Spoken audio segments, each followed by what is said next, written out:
Hello नमस्कार जय Hind Vande Mataram friends. मित्रों આજના વિડીયોમાં જે છે આપણે 1 થી 30 જેટલા જે છે જીકેના એમસીક્યુ લઈને આવ્યા છીએ। મિત્રો આવનારી એક્ઝામ જે છે કોન્સ્ટેબલની એની જો તમે તૈયારી કરતા હોય તો વિડીયોમાં છેલ્લે સુધી જોતા રહેજો। દરરોજ જે છે આપણે મિત્રો આવા મોડેલ પેપર જે છે લઈને આવીએ છીએ। જો તમે ચેનલ ઉપર નવા હોય તો મિત્રો ચેનલને પણ ખાસ સબસ્ક્રાઇબ કરી લેજો, બરાબર। તો ચાલો શરૂ કરીએ। ક્વેશ્ચન નંબર 1, અલ્હાબાદ પાસેના સ્તંભલેખનું આલેખન કરનાર રાજકવિ નીચેનામાંથી કોણ હતા? મિત્રો અલ્હાબાદ પાસેના સ્તંભલેખનું આલેખન કરનાર જે છે રાજકવિ નીચેનામાંથી કોણ હતા? કોણ આવશે અહીંયા રાઈટ આન્સર? હરિસેન હતા, બરાબર। ઓપ્શન ડી રાઈટ આન્સર બનશે। અહીંયા ખાસ યાદ રાખજો, અલ્હાબાદ પાસેના સ્તંભલેખનું આલેખન કરનાર રાજકવિ કોણ? તો હરિસેન જે છે એ મિત્રો અલ્હાબાદ પાસેના સ્તંભલેખનું આલેખન કરનાર રાજકવિ હતા, ખાસ યાદ રાખજો। મિત્રો હરિસેન જે છે ને સમુદ્રગુપ્તના રાજકવિ હતા, જેમણે પ્રયાગ પ્રશસ્તિની પણ રચના કરી હતી। એ બાબત પણ આપણને સાથે સાથે ખ્યાલ હોવી જોઈએ, બરાબર। ત્યારબાદનો ક્વેશ્ચન જોઈએ, કલેક્ટરની નિમણૂક કયા ધારા અંતર્ગત કરવામાં આવે છે? કલેક્ટરની નિમણૂક જે છે એ મિત્રો કયા ધારા અંતર્ગત કરવામાં આવે? શું આવશે આમાં? જમીન મહેસૂલ ધારો 1879, બરાબર, એ ધારા અંતર્ગત કરવામાં આવે કલેક્ટરની નિમણૂક, ખાસ યાદ રાખજો। કલેક્ટરની નિમણૂક જે છે એ કયા ધારા અંતર્ગત? તો જમીન મહેસૂલ ધારો જે છે 1879 એના અંતર્ગત જે છે એ કલેક્ટરની નિમણૂક કરવામાં આવતી હોય છે। ત્યારબાદનો ક્વેશ્ચન જોઈએ, ભારતના ઉપરાષ્ટ્રપતિ કોની સમક્ષ શપથ લે છે? ભારતના મિત્રો ઉપરાષ્ટ્રપતિ જે છે એ કોની સામે જે છે એ શપથ લે છે? શું આવશે? ઉપરાષ્ટ્રપતિ રાષ્ટ્રપતિની જે છે એ સમક્ષ શપથ લેતા હોય છે, ખાસ યાદ રાખજો। મિત્રો જો ભારતના ઉપરાષ્ટ્રપતિ જે છે રાષ્ટ્રપતિની સમક્ષ શપથ લે છે, જો રાષ્ટ્રપતિ હાજર ન હોય ને તો રાષ્ટ્રપતિ દ્વારા નિયુક્ત વ્યક્તિ સમક્ષ જે છે એ શપથ લેવાના હોય છે। એ બાબત પણ સાથે સાથે ખ્યાલ રાખજો। જોઈએ ત્યારબાદનો નેક્સ્ટ ક્વેશ્ચન, ગુજરાત કોને ભગત બાપુ તરીકે ઓળખાય છે? ગુજરાત જે છે કોને ભગત બાપુ તરીકે ઓળખાય છે? દુલાભાયા કાગ આવશે। ઓપ્શન એ આપણો અહીંયા રાઈટ આન્સર બનશે, ખાસ યાદ રાખજો। ગુજરાત જે છે કોને? તો ભગત બાપુ તરીકે દુલાભાયા કાગ જે છે એમને ઓળખે છે, ખાસ યાદ રાખજો। ઓપ્શન એ આપણો અહીંયા રાઈટ આન્સર બની જશે। ત્યારબાદનો ક્વેશ્ચન જોઈએ, કોઈપણ રાજ્યના રાજ્યપાલને રાષ્ટ્રપતિ પોતાના સહી સિક્કાવાળા આદેશપત્રથી નિમશે। આ જોગવાઈ બંધારણની કઈ કલમમાં દર્શાવેલ છે? કોઈ પણ રાજ્યના જે છે રાજ્યપાલને રાષ્ટ્રપતિ પોતાના સહી સિક્કાવાળા આદેશપત્રથી નિમશે, આવી જોગવાઈ જે છે એ કઈ કલમમાં આપવામાં આવી છે? શું આવશે મિત્રો આમાં રાઈટ આન્સર? 155માં, બરાબર। ઓપ્શન બી આપણો અહીંયા રાઈટ આન્સર બની જશે। આ જોગવાઈ જે છે કલમ 155માં આપવામાં આવેલી છે। મિત્રો તમને વિડીયો ગમતો હોય તો એક લાઇક કરજો। અમે તમારી પાસે માત્ર એક લાઇકની આશા રાખીએ છીએ, તો એક લાઇક તમે જરૂર કરી દેજો, બરાબર। જોઈએ મિત્રો ત્યારબાદનો નેક્સ્ટ ક્વેશ્ચન, છઠ્ઠો, કીર્તિદેવનો મુંજાલ સાથે મેળાપ પ્રકરણ લેખકની કઈ નવલકથામાંથી લેવામાં આવ્યું છે? કીર્તિદેવનો મુંજાલ સાથે મેળાપ આ પ્રકરણ જે છે એ લેખકની કઈ નવલકથામાંથી લેવામાં આવેલું છે? શું આવશે આમાં મિત્રો રાઈટ આન્સર? ગુજરાતનો નાથ, બરાબર। આ નવલકથા જે છે એમાંથી લેવામાં આવેલ છે, ખાસ યાદ રાખજો। કીર્તિદેવનો મુંજાલ સાથે મેળાપ જે છે એ લેખકની કઈ નવલકથા? તો ગુજરાતનો નાથ આ નવલકથામાંથી જે છે એ લેવામાં આવેલ છે, ખાસ યાદ રાખજો। મિત્રો જગવિખ્યાત ઐતિહાસિક નવલકથા જે છે ને એ કનૈયાલાલ મુનશી દ્વારા લખાયેલી છે, એ બાબત પણ આપણને ખ્યાલ હોવી જોઈએ, બરાબર। ત્યારબાદનો ક્વેશ્ચન જોઈએ, હઠીસિંહ જૈન દેરાસર ખાલી જગ્યા તીર્થકરને સમર્પિત છે? હઠીસિંહ જૈન દેરાસર જે છે એ કોને સમર્પિત છે? કયા તીર્થકરને? કોણ આવશે મિત્રો આમાં રાઈટ આન્સર? ધર્મનાથ આવશે, બરાબર। ઓપ્શન એ આપણો અહીંયા રાઈટ આન્સર બનશે, ખાસ યાદ રાખજો। હઠીસિંહ જૈન દેરાસર જે છે એ ધર્મનાથ જે છે જૈન ધર્મના તીર્થકર ધર્મનાથ એમને મિત્રો સમર્પિત છે, ખાસ યાદ રાખજો। અમદાવાદમાં આવેલું આ દેરાસર 15માં જૈન તીર્થકર જે છે એ ધર્મનાથને સમર્પિત છે। તે શેઠ હઠીસિંહ દ્વારા બંધાવવામાં આવ્યું હતું, એ બાબત પણ આપણને ખ્યાલ હોવી જોઈએ। ત્યારબાદનો ક્વેશ્ચન જોઈએ, રુદ્ર મહાલયનું કામ કોના સમયમાં પૂરું થયું હતું? રુદ્ર મહાલયનું કામ જે છે એ મિત્રો કોના સમયમાં પૂરું થયું? કોના સમયમાં આવશે? સિદ્ધરાજ જયસિંહ, બરાબર। ઓપ્શન ડી આપણો અહીંયા મિત્રો રાઈટ આન્સર બનશે, ખાસ યાદ રાખજો। રુદ્ર મહાલયનું કામ જે છે એ કોના સમયમાં? તો સિદ્ધરાજ જયસિંહ જે છે એમના સમયમાં જે છે એ પૂર્ણ થયું હતું। સિદ્ધપુરના રુદ્ર મહાલયનું બાંધકામ મૂળરાજ સોલંકીએ શરૂ કરાવ્યું હતું, પરંતુ તે પૂર્ણ સિદ્ધરાજ જયસિંહના શાસનકાળમાં જે છે એ થયું હતું। ત્યારબાદનો ક્વેશ્ચન જોઈએ, સલ્તનત કાળ દરમિયાન સૌ પ્રથમ કયા વંશની સ્થાપના થઈ હતી? સલ્તનત કાળ દરમિયાન મિત્રો જે છે એ સૌપ્રથમ કયા વંશની સ્થાપના થઈ હતી? શું આવશે આમાં? સૌપ્રથમ મિત્રો આમાં જે છે એ ગુલામ વંશ આવશે. ઓપ્શન સી રાઈટ આન્સર બનશે. સલ્તનત કાળ દરમિયાન જે છે મિત્રો સૌપ્રથમ કયા વંશની, તો ગુલામ વંશની જે છે એ સૌપ્રથમ સ્થાપના થઈ હતી. સૌપ્રથમ ગુલામ વંશ આવશે, ત્યારબાદ ખિલજી વંશ આવશે, ત્યારબાદ તુગલક વંશ આવશે, ત્યારબાદ સૈયદ વંશ આવશે, ત્યારબાદ લોદી વંશ આવશે. સલ્તનત કાળમાં જે છે એ કુલ 5 વંશોએ શાસન કર્યું હતું. બરાબર. ત્યારબાદનો ક્વેશ્ચન જોઈએ. સલાયા, પિંડારા, રૂપેલ, ઓખા જેવા બંદરો જે છે કયા જિલ્લામાં આવેલા છે? આ મિત્રો આ બંદરો આપેલા છે. સલાયા, પિંડારા, રૂપેલ, ઓખા આ બધા બંદરો જે છે કયા જિલ્લામાં આવેલા છે? શું આવશે આમાં મિત્રો રાઈટ આન્સર? દ્વારકા. બરાબર, દેવભૂમિ દ્વારકા જિલ્લામાં આવેલા છે આ બધા બંદરો, ખાસ યાદ રાખજો.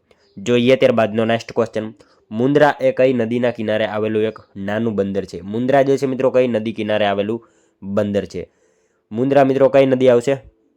ભૂખી નદી આવશે. બરાબર, ઓપ્શન સી આપણો અહીંયા રાઈટ આન્સર બનશે. ખાસ યાદ રાખજો, મુન્દ્રા જે છે કઈ નદી, તો ભૂખી નદી કિનારે આવેલું બંદર છે. ત્યારબાદનો ક્વેશ્ચન જોઈએ. ભવાની મંદિર પુસ્તકના લેખક કોણ હતા? ભવાની મંદિર આ પુસ્તકના લેખક જે છે એ મિત્રો કોણ હતા? કોણ આવશે અહીંયા મિત્રો રાઈટ આન્સર? અરવિંદ ઘોષ. બરાબર, ઓપ્શન બી આપણો અહીંયા રાઈટ આન્સર બનશે. ખાસ યાદ રાખજો, ભવાની મંદિર જે છે પુસ્તકના લેખક કોણ, તો ભવાની મંદિર જે છે પુસ્તકના લેખક અરવિંદ ઘોષ છે. મિત્રો મહર્ષિ અરવિંદ ઘોષે ક્રાંતિકારી પ્રવૃત્તિઓ માટે માર્ગદર્શન આપતી આ પુસ્તિકા લખી હતી. તેમાં તેમણે ક્રાંતિકારીઓ માટે ભવાની મંદિર બનાવવાની યોજના રજૂ કરી હતી. બરાબર, ખાસ યાદ રાખજો. ત્યારબાદનો ક્વેશ્ચન જોઈએ. મૈત્રક કાળમાં ગુજરાતની રાજધાની કઈ હતી? મિત્રો મૈત્રક કાળમાં જે છે એ ગુજરાતની રાજધાની કઈ હતી? મૈત્રક કાળમાં કયા આવશે? વલ્લભી. બરાબર, વલ્લભી જે છે એ મૈત્રક કાળમાં ગુજરાતની રાજધાની હતી. મૈત્રક વંશના સ્થાપક સેનાપતિ ભટ્ટારક હતા. એ બાબત પણ આપણને સાથે સાથે ખ્યાલ હોવી જોઈએ. ત્યારબાદનો ક્વેશ્ચન જોઈએ. કયા સુધારા દ્વારા બંધારણમાં આંતરિક અશાંતિ શબ્દને સશસ્ત્ર બળવો દ્વારા બદલાવવામાં આવ્યો? કયા સુધારા દ્વારા જે છે બંધારણમાં આંતરિક અશાંતિ શબ્દને સશસ્ત્ર બળવો દ્વારા બદલવામાં આવ્યો છે? શું હશે સુધારો? 44મો બંધારણીય સુધારો. બરાબર, ઓપ્શન એ આપણો અહીંયા રાઈટ આન્સર બની જશે. 44મો બંધારણીય સુધારો 1978. બરાબર. ત્યારબાદનો ક્વેશ્ચન જોઈએ. બંધારણના કયા ભાગમાં કટોકટી અંગેની જોગવાઈઓ કરવામાં આવેલી છે? બંધારણના જે છે મિત્રો કયા ભાગમાં કટોકટી અંગેની જોગવાઈઓ કરવામાં આવેલી છે? કયા ભાગમાં આવશે? ભાગ 18માં. બરાબર, ઓપ્શન બી આપણો અહીંયા રાઈટ આન્સર બનશે. ખાસ યાદ રાખજો, બંધારણના જે છે ભાગ 18માં કટોકટી અંગેની જે છે એ જોગવાઈ કરવામાં આવેલી છે. અનુચ્છેદ 352 થી 360માં જે છે કટોકટીની જોગવાઈ આપવામાં આવેલી છે. બરાબર. ત્યારબાદનો ક્વેશ્ચન જોઈએ. તરતા પદાર્થનો નિયમ કયા વૈજ્ઞાનિકે આપ્યો હતો? તરતા પદાર્થનો નિયમ જે છે એ મિત્રો કયા વૈજ્ઞાનિકે આપ્યો હતો? કોણ આવશે મિત્રો આમાં રાઈટ આન્સર? આર્કિમિડીઝ. બરાબર, ઓપ્શન સી આપણો અહીંયા રાઈટ આન્સર બનશે. તરતા પદાર્થનો નિયમ જે છે એ કોણે, તો આર્કિમિડીઝ જે છે એ વૈજ્ઞાનિકે આપ્યો હતો તરતા પદાર્થનો નિયમ. ખાસ યાદ રાખજો. ત્યારબાદનો ક્વેશ્ચન જોઈએ. ગુજરાતનો સૌથી મોટો ભાતીગળ મેળો કયો છે? મિત્રો ગુજરાતનો જે છે સૌથી મોટો ભાતીગળ મેળો એ કયો છે? તરણેતરનો મેળો. બરાબર, ઓપ્શન બી આપણો અહીંયા રાઈટ આન્સર બની જશે. ગુજરાતનો સૌથી મોટો ભાતીગળ મેળો કયો? તો તરણેતરનો મેળો જે છે એ મિત્રો સૌથી મોટો ભાતીગળ મેળો છે. અને સુરેન્દ્રનગર જિલ્લાના થાનગઢ ખાતે જે છે આનું આયોજન થાય છે. અને એમાં જે છે રંગીન છત્રીઓ માટે આ મેળો જાણીતો છે. એ બાબત આપણને ખ્યાલ હોવી જોઈએ. ત્યારબાદનો ક્વેશ્ચન જોઈએ. ગુજરાતમાં ગાંધીનગરના રૂપાલ ગામે ભરાતો પલ્લીનો મેળો ખાલી જગ્યા ક્યારે ભરાય છે? મતલબ ગુજરાતમાં જે છે ગાંધીનગરના રૂપાલ ગામે ભરાતો પલ્લીનો મેળો જે છે એ ક્યારે ભરાય છે? શું આવશે આમાં મિત્રો રાઈટ આન્સર? આસો સુદ નોમ. બરાબર, ઓપ્શન ડી આપણો અહીંયા રાઈટ આન્સર બનશે. ખાસ જ રાખજો, ગુજરાતમાં ગાંધીનગરના જે છે રૂપાલ ગામે ભરાતો પલ્લીનો મેળો જે છે એનું આયોજન ક્યારે? તો આસો સુદ નોમના રોજ જે છે એનું આયોજન થતું હોય છે નવરાત્રિની 9મી રાત્રે. બરાબર, ખાસ જ રાખજો. ત્યારબાદનો ક્વેશ્ચન જોઈએ. ગોરજ અને ઘુમલી કયા જિલ્લામાં આવેલા ઐતિહાસિક સ્થળો છે? ગોરજ અને ઘુમલી જે છે એ કયા જિલ્લામાં આવેલા ઐતિહાસિક સ્થળો છે? વડોદરા અને દેવભૂમિ દ્વારકા. બરાબર, ઓપ્શન એ આપણો અહીંયા રાઈટ આન્સર બનશે. ખાસ જ રાખજો, ગોરજ અને ઘુમલી જે છે કયા જિલ્લામાં? તો વડોદરા અને દેવભૂમિ દ્વારકા આ જિલ્લામાં આવેલા ઐતિહાસિક સ્થળો છે. ખાસ જ રાખજો મિત્રો, ગોરજ જે છે ને એ વડોદરા જિલ્લાના વાઘોડિયા તાલુકામાં આવેલું છે. અને ઘુમલી જે છે એ દેવભૂમિ દ્વારકા જિલ્લાના ભાણવડ તાલુકામાં બરડા ડુંગરની તળેટીમાં આવેલું ઐતિહાસિક સ્થળ છે, જે રાઠવા વંશની રાજધાની હતું. અને અહીંયાનું જે છે નવલખા મંદિર શિલ્પ સ્થાપત્યની દ્રષ્ટિએ ખૂબ જ જાણીતું છે. એ માહિતી પણ આપણને ખ્યાલ હોવી જોઈએ, બરાબર. ત્યારબાદનો ક્વેશ્ચન જોઈએ, કૃત્રિમ વર્ષા માટે કયા પદાર્થનો ઉપયોગ કરવામાં આવે છે? કૃત્રિમ વરસાદ માટે જે છે એ કયા પદાર્થનો ઉપયોગ કરવામાં આવે? શું હશે આમાં મિત્રો? સિલ્વર આયોડાઇડ, બરાબર. ઓપ્શન બી આપણો અહીંયા રાઈટ આન્સર બનશે. ખાસ જ રાખજો, કૃત્રિમ વર્ષા માટે જે છે કયા પદાર્થનો? તો સિલ્વર આયોડાઇડ પદાર્થનો જે છે એ ઉપયોગ કરવામાં આવે છે. ત્યારબાદનો ક્વેશ્ચન જોઈએ, ગુજરાત તથા ભારતની એકમાત્ર નદીનું નામ જણાવો જે કર્કવૃતને 2 વાર ઓળંગે છે. ગુજરાત અથવા તો ભારતની એકમાત્ર નદીનું નામ જણાવો જે કર્કવૃતને 2 વાર ઓળંગે. મહી નદી, બરાબર. ઓપ્શન મિત્રો સી રાઈટ આન્સર બનશે અહીંયા. ખાસ જ રાખજો, ગુજરાત તથા ભારતની એકમાત્ર નદી મહી નદી મિત્રો કર્કવૃતને 2 વાર ઓળંગે છે. મહી નદી મિત્રો મધ્યપ્રદેશમાંથી નીકળી રાજસ્થાનમાં જઈ ફરી ગુજરાતમાં પ્રવેશે છે. આ દરમિયાન તે કર્કવૃતને 2 વાર ઓળંગે છે, બરાબર. ત્યારબાદનો ક્વેશ્ચન જોઈએ, ભારતના નિયંત્રક અને મહાલેખા પરીક્ષક કેગ જે છે કોને જવાબદાર હોય છે? ભારતના જે છે કેગ એ કોને જવાબદાર હોય? સંસદને જવાબદાર હોય, બરાબર. ઓપ્શન એ આપણો અહીંયા રાઈટ આન્સર બની જશે. કેગ જે છે એટલે કે નિયંત્રક અને મહાલેખા પરીક્ષક કોને? તો સંસદને જવાબદાર હોય છે. ખાસ જ રાખજો. ત્યારબાદનો ક્વેશ્ચન જોઈએ, નીચેનામાંથી કોને ભારતીય માર્ટિન લ્યુથર કહેવામાં આવે છે? નીચેનામાંથી કોને જે છે એ ભારતીય માર્ટિન લ્યુથર કહેવામાં આવે? કોણ આવશે મિત્રો આમાં? દયાનંદ સરસ્વતી, બરાબર. ઓપ્શન સી આપણો અહીંયા રાઈટ આન્સર બનશે. ખાસ જ રાખજો, ભારતીય માર્ટિન લ્યુથર તરીકે કોને? તો દયાનંદ સરસ્વતી જે છે એમને ઓળખવામાં આવે છે. મિત્રો સ્વામી દયાનંદ સરસ્વતીએ આર્ય સમાજની સ્થાપના કરી હતી અને વેદો તરફ પાછા વળો આ જે છે નારો પણ આપ્યો હતો, એ પણ યાદ રાખજો.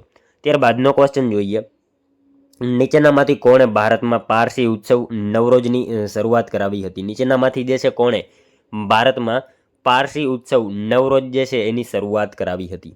કોણ આવશે મિત્રો આમાં રાઈટ આન્સર? બલબન, બરાબર. ઓપ્શન ડી આપણો અહીંયા રાઈટ આન્સર બનશે. ખાસ જ રાખજો, નીચેનામાંથી કોણે? તો બલબન જે છે એમને મિત્રો ભારતમાં પારસી ઉત્સવ નવરોજની શરૂઆત કરાવી હતી, બરાબર. ત્યારબાદનો ક્વેશ્ચન જોઈએ, કચ્છ અને સૌરાષ્ટ્રને જોડવાનું કાર્ય કોણ કરે? કચ્છ અને સૌરાષ્ટ્રને જોડવાનું કાર્ય જે છે એ નીચેનામાંથી કોણ કરે? સુરજબારી પુલ, બરાબર. સુરજબારી પુલ જે છે ઓપ્શન એ આપણો અહીંયા રાઈટ આન્સર બનશે. કચ્છ અને સૌરાષ્ટ્રને જોડવાનું કામ જે છે સુરજબારી પુલ કરે છે. કચ્છના નાના રણ ઉપર આવેલો છે અને જે કચ્છનું પ્રવેશ દ્વાર ગણાય છે. ખાસ જ રાખજો, સુરજબારી પુલ, બરાબર.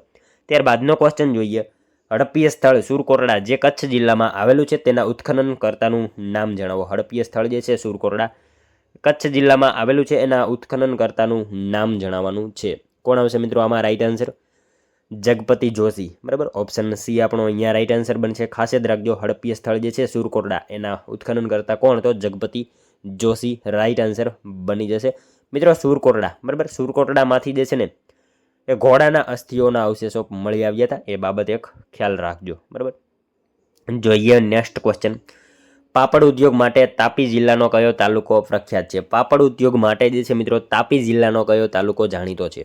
વાલોડ તાલુકો આવશે, બરાબર. ઓપ્શન એ આપણો અહીંયા રાઈટ આન્સર બનશે. ખાસ જ રાખજો, પાપડ ઉદ્યોગ માટે જે છે તાપી જિલ્લાનો કયો તાલુકો? તો વાલોડ તાલુકો જે છે એ જાણીતો છે. લિજ્જત પાપડ જે છે દેશભરમાં જાણીતું છે વાલોડનું, બરાબર.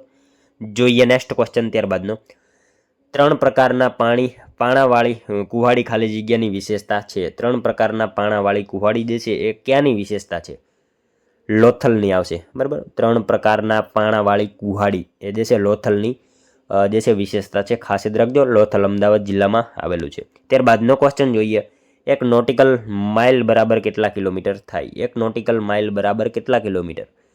તો 1 નોટિકલ માઇલ બરાબર જે છે ને 1.852, બરાબર. ઓપ્શન ડી આપણો અહીંયા રાઈટ આન્સર બનશે. ખાસ યાદ રાખજો મિત્રો, 1 નોટિકલ માઇલ બરાબર 1.852 કિલોમીટર થશે. દરિયાઈ અંતર માપવા માટે નોટિકલ માઇલ વપરાય છે. 1 માઇલ બરાબર 1.609 કિલોમીટર થાય, પરંતુ 1 નોટિકલ માઇલ બરાબર 1.852 કિલોમીટર થાય, બરાબર. જોઈએ નેક્સ્ટ ક્વેશ્ચન ત્યારબાદનો, નીચેનામાંથી ગાંધીજીએ સૌપ્રથમ કયું રાષ્ટ્રીય આંદોલન કર્યું હતું? નીચેનામાંથી મિત્રો ગાંધીજીએ જે છે સૌપ્રથમ કયું રાષ્ટ્રીય આંદોલન કર્યું હતું? અસહકારનું, બરાબર. અસહકારનું આંદોલન જે છે એ ગાંધીજીએ સૌપ્રથમ જે છે રાષ્ટ્રીય આંદોલન કર્યું હતું. ખાસ જ રાખજો, 1920માં અસહકારનું આંદોલન ભારત સ્તરે જે છે ગાંધીજીનું પ્રથમ મોટું આંદોલન હતું. ખાસ જ રાખજો. ત્યારબાદનો ક્વેશ્ચન જોઈએ, મિત્રો આનો એક આન્સર જે છે ને તમારે કોમેન્ટમાં જણાવવાનો રહેશે, બરાબર. સૌરાષ્ટ્રની સંસ્કાર નગરી કોને કહેવાય છે? મિત્રો આનો એક આન્સર કોમેન્ટમાં તમારે જણાવવાનો રહેશે. સૌરાષ્ટ્ર, બરાબર. સૌરાષ્ટ્રની સંસ્કાર નગરી કોને કહેવામાં આવે છે? આનો એક આન્સર મિત્રો કોમેન્ટમાં જણાવી દેજો, બરાબર. તો મિત્રો આ તો વિડીયો, જો તમને વિડીયો પસંદ આવ્યો હોય તો એક લાઇક કરજો, તમારા મિત્રો જોડે શેર કરજો, જેથી એમને પણ આ વિડીયો ઉપયોગી બને. અને મિત્રો આપણી ચેનલ ઉપર જો તમે નવા હોય તો ચેનલને ખાસ સબસ્ક્રાઇબ કરી લેજો, બરાબર. દરરોજ આપણી ચેનલ ઉપર આવા મોડેલ પેપર તમને જોવા મળશે, તો ચેનલ સાથે ખાસ જોડાયેલા રહેજો. તો મળશું હવે આપણે કાલે બીજા વિડીયોમાં. ત્યાં સુધી જય હિન્દ, વંદે માતરમ.